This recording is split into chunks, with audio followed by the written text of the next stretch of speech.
Tu vas démarrer ton activité VTC comme moi, qui ai démarré moi depuis quelques mois, comme je vous le disais, et tu souhaites savoir comment te procurer le véhicule.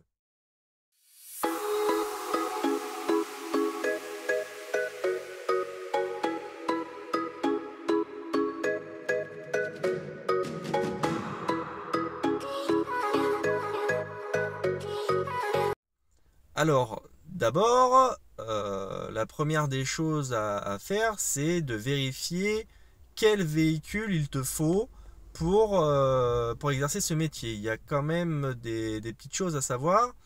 Au démarrage, tu vas sûrement travailler avec les applications. Euh, Uber, Bolt, Hitch et peut-être d'autres. Donc, d'abord, la première des choses à faire, c'est d'aller vérifier sur ces plateformes quels sont les standards que ton véhicule doit respecter pour rentrer sur ces applications. Sinon, tu ne pourras pas les utiliser. Ce qui est quand même un gros désavantage puisque quand tu démarres, tu fais quasiment 100% d'application. Donc, d'abord, il faut vérifier ça. Les standards, ça va être quoi? Ça va être la taille du véhicule, ça va être l'ancienneté, l'énergie. Est-ce que c'est un diesel? Vous allez voir que sur les applications, ils font un peu la chasse au diesel. Donc, est-ce que c'est un véhicule électrique, hybride? Combien de places assises tu as? Et pour même certaines applications, tu as des listes tout simplement de véhicules, de modèles que tu peux utiliser pour telle et telle catégorie. Les catégories, si par exemple on prend Uber, les catégories UberX, Uber Green, Berline, Confort, en fonction de la ville où tu es, moi je suis à Bordeaux, tu as différentes catégories et ton véhicule peut rentrer dans telle ou telle catégorie. Donc ça, c'est la première chose à faire. Ensuite, euh, c'est savoir comment tu achètes ce véhicule. Pas comment tu le finances, mais est-ce que tu as l'intention d'acheter ton véhicule perso et après de te facturer des indemnités kilométriques avec ta société, ou alors est-ce que tu achètes directement le véhicule avec la société? Il y a des avantages et des inconvénients dans les deux cas et suivant ta situation et le statut de ta société. Tu peux acheter ton véhicule perso et donc facturer à ta société, enfin facturer, demander à ta société des indemnités kilométriques. Ça peut être quelque chose d'intéressant si tu comptes acheter un véhicule assez récent et écologique. J'entends par là les véhicules hybrides, les véhicules électriques. Pourquoi? Parce que l'État accorde aux particuliers des avantages qui sont plus importants aux particuliers qu'aux professionnels pour ce type de conversion à l'électrique ou à l'hybride. Je t'invite à aller regarder sur les sites du gouvernement quels sont les barèmes pour l'achat d'un véhicule neuf ou d'occasion. Tu verras que ce n'est pas les mêmes aides en fonction de si tu achètes un véhicule neuf ou d'occasion. Et si tu es particulier ou professionnel ou personne morale. Donc ça c'est la première chose. La seconde chose, c'est si tu es en auto-entrepreneur, par exemple, est-ce qu'il y a un intérêt d'acheter ton véhicule avec ta société? Pas vraiment, puisque tu ne pourras de toute façon pas récupérer la TVA, tu ne pourras pas déduire ses frais ou les amortissements sur ta société. Donc est-ce qu'il y a vraiment l'intérêt à l'acheter enfin, avec la société d'auto-entrepreneur? D'ailleurs, je ne sais même pas si c'est possible, puisque logiquement, quand tu es auto-entrepreneur, c'est quand même très simplifié, donc je ne suis même pas sûr que tu puisses. Par contre, si tu es dans le cas de quelqu'un qui a une société, une SASU, une URL, peut-être que c'est intéressant pour toi d'acheter un véhicule avec ta société. Parce que dans certains cas, je ne dis pas tous les cas, mais dans certains cas, tu pourras déduire ta TVA, tu pourras la récupérer. C'est le cas si tu achètes un véhicule à un professionnel et si lui-même ne l'a pas acheté à un particulier. Parce que dans le cas où c'est par exemple, je sais pas, tu achètes ton véhicule dans un petit garage qui a lui-même acheté ce véhicule à un particulier, tu ne pourras pas récupérer la TVA dessus. Donc ça, après, c'est à demander. Quand tu vas acheter ton véhicule, tu demandes est-ce que la TVA est récupérable ou non. Voilà, le garagiste, le professionnel va te répondre, et en fonction de ça, tu sauras si tu vas pouvoir récupérer la TVA ou pas.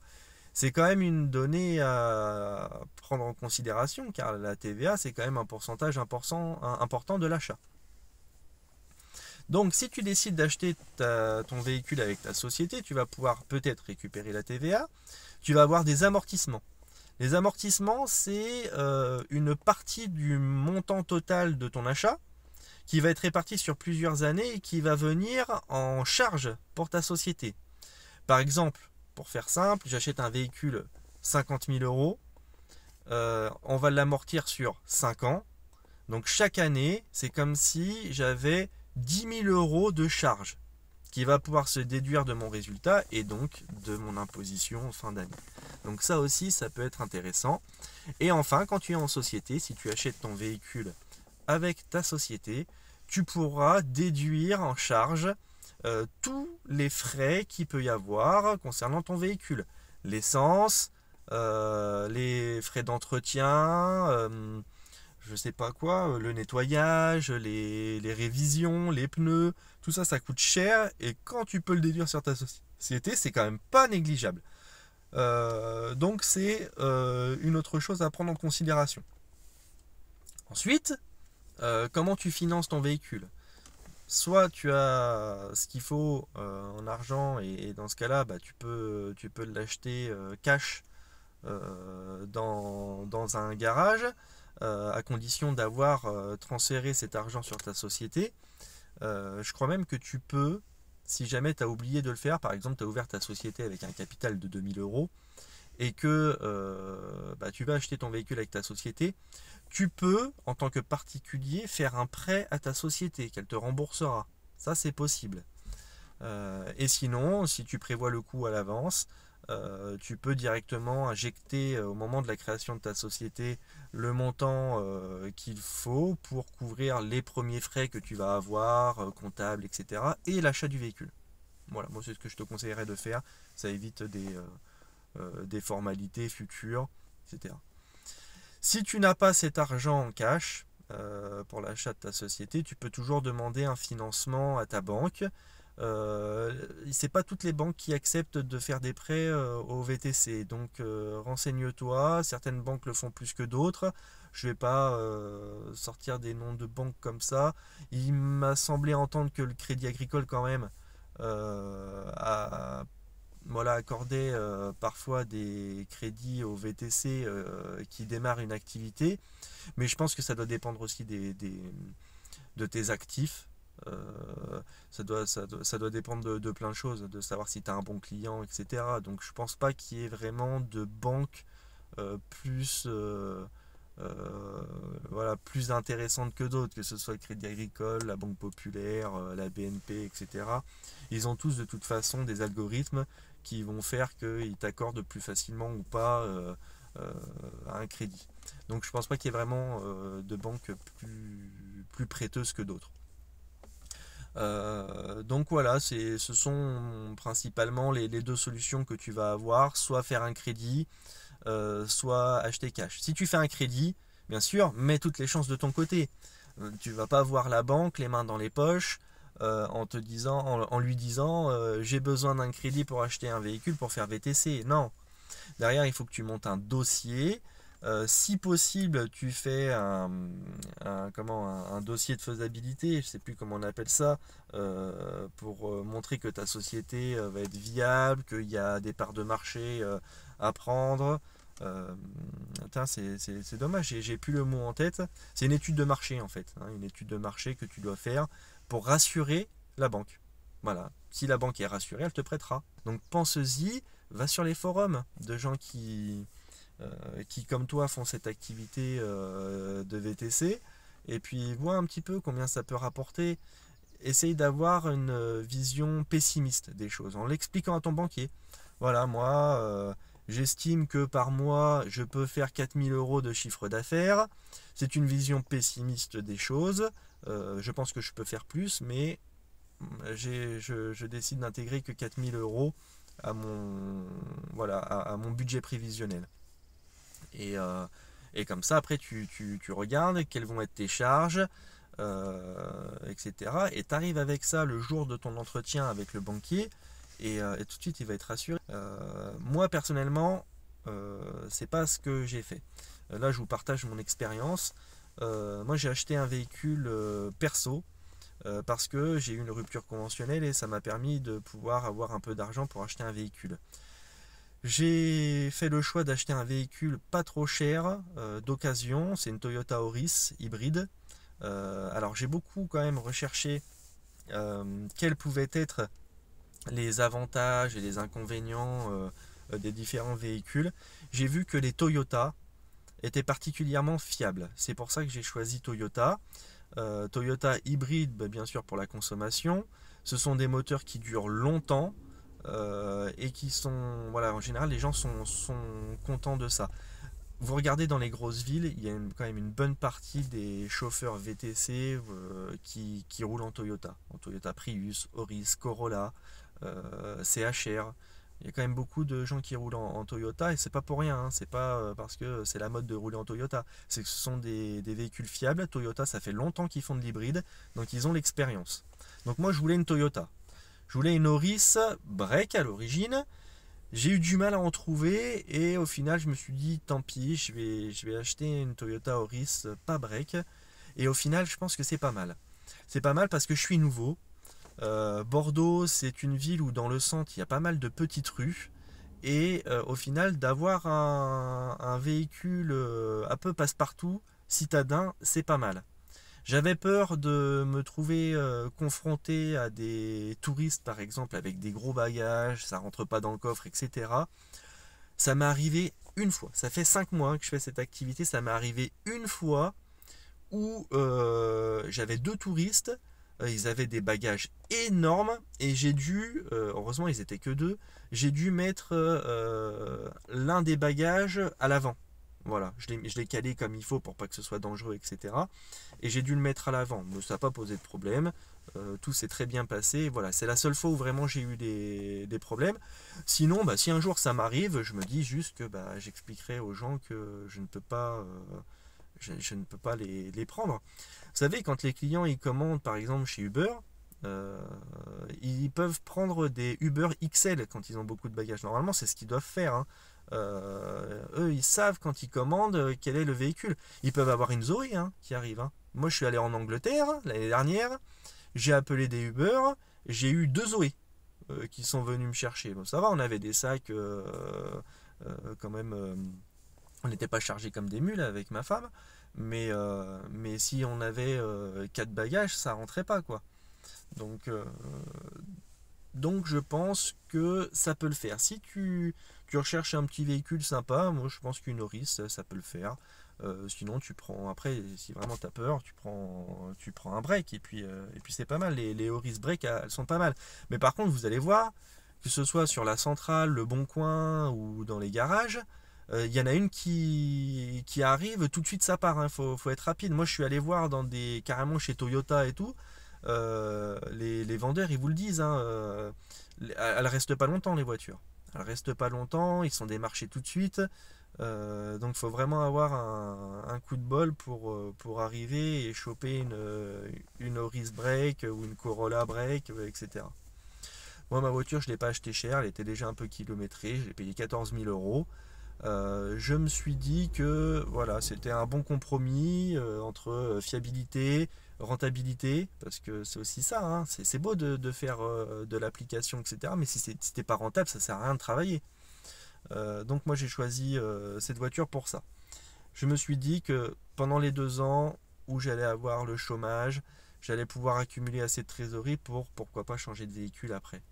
Voilà, je réfléchis encore à quoi acheter par la suite. Cette fois-ci, j'achèterai un véhicule avec ma société pour pouvoir récupérer la TVA et, euh, et pouvoir déduire toutes les charges dessus.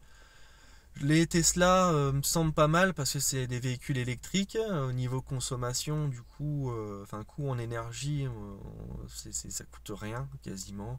Donc je pensais à ça, les Toyota. J'ai vu qu'il y avait MG aussi qui avait fait les MG4 là, ont l'air pas mal. Mais comme ça vient de sortir, je ne sais pas trop. Les Tesla sont déjà sur le marché depuis quelques années, donc on a déjà les retours de ce qui marche pas chez les Tesla. Et je pense peut-être me diriger vers ça, mais je suis encore en réflexion. De toute façon, j'ai le temps. Je changerai pas de véhicule cette année, ça c'est sûr. Peut-être l'année prochaine, voilà, vers avril-mai, parce que oui, il y a une chose aussi dont je vous ai pas parlé. Votre véhicule, quand vous l'achetez et que vous avez une aide de l'État, vous avez un certain temps et un certain kilométrage où vous ne pouvez pas revendre votre véhicule. Moi, ma Toyota, je l'ai achetée en janvier 2023. Je ne peux pas la vendre avant un an ou 6000 km. Bon, autant vous dire, les 6000 km, je les ai largement fait avec mon activité de VTC. Par contre, les un an, non, voilà, je suis obligé d'attendre janvier, minimum janvier, février de l'année prochaine pour pouvoir revendre mon véhicule. Donc pour le moment, je suis bloqué avec ça parce que j'ai bénéficié de la prime à la conversion. J'avais une vieille voiture, c'était un petit kiff que je m'étais fait, un petit délire avec mon frère. J'avais une R5, je roulais en R5, voilà, je me faisais plaisir avec ça. Mes enfants adoraient ma voiture. Du coup, c'est un véhicule que j'avais acheté pas cher et qu'on m'a repris 1500 € avec la prime à la conversion. Donc au final, j'ai été largement gagnant. Mais voilà, le revers, c'est que c'est aussi ce qui a fait que j'ai acheté mon véhicule en perso et pas avec ma société. Mais du coup, je suis obligé d'attendre un an avant de changer mon véhicule. Donc on va attendre un an, c'est pas grave. En attendant, je me familiarise avec les applications, avec le métier de VTC, avec tout. Vraiment, quand je prendrai mon prochain véhicule, je ferai attention à ce que les sièges soient en cuir ou en semi-cuir pour le nettoyage. Voilà, c'est plus facile. Là, quand il pleut, ça fait des petites traces sur les sièges. À chaque fois, je suis à l'affût pour être certain que les clients me salissent pas le véhicule. Bon, c'est un peu compliqué, quoi. C'est un peu salissant quand même le tissu. Je pense que cuir ou semi-cuir, ça sera beaucoup mieux. Donc voilà, mes critères prochains pour mon prochain véhicule, ce sera ça. Ce sera un véhicule, si possible, qui rentre dans la gamme berline et ou confort de Uber, parce que c'est une application avec laquelle je travaille beaucoup.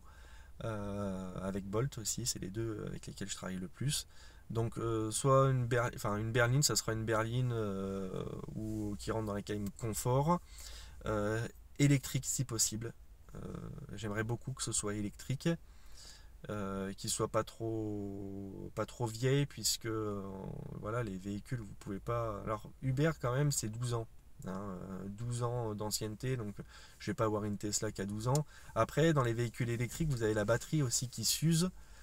Si c'est pour acheter un véhicule et il va falloir racheter une batterie, ça vaut pas le coup. Donc j'achèterai un véhicule sûrement faiblement kilométré. Comme ça, j'aurai quand même déjà la décote de ne pas acheter un véhicule neuf.